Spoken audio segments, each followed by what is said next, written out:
ولادهم كلهم يقراوا في الخارج كلهم. واللي يحل فمه ويقول ما عنديش ولادي في الخارج نعطي له القائمه من بروتوكول جريندايزر اللي بنته تقرا في امريكا، الى مدراء المخابرات اللي ولادهم يقراوا في فرنسا، الى بنات المستشارين في رئاسه الجمهوريه والمدراء اللي بناتهم ولادهم يقراوا في فرنسا، واملك اقاماتهم اللي يسكنوا، والجامعات اللي يقراوا فيهم، والشوفر اللي يسوقوا بيهم، والحسابات اللي يوصلوهم، والمحلات اللي يشروا منهم، ومحلات الفواكه اللي يقضوا منهم، ومحلات الملابس الداخليه يلبسوا منهم. اللي يحل فمه نفضحه من امريكا الى الامارات. مسؤولين في الدوله اللي يخرجوا يعطونا دروس في الوطنيه وحب الوطن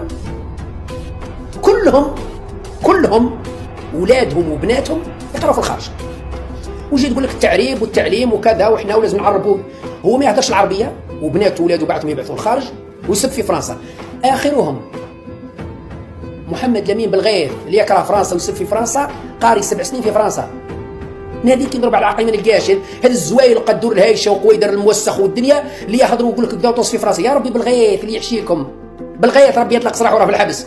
اللي يقول لكم بلي فرنسا العدو التاريخي، يا ربي هو قاعد 7 سنين يقرا في فرنسا، بويو شهيد حارب فرنسا باش يخرج ربها، هو جاي لفرنسا يقرا 7 سنين هو يقرا في فرنسا باعترافه. هو يقول مانيش انا قلت، هو يقول انا عشت في فرنسا 7 سنين وقريت في فرنسا وعشت في فرنسا 7 سنين، ومن بعد كيجي يسب فرنسا. يا ربي كنت في فرنسا واش جاي يدير فيها؟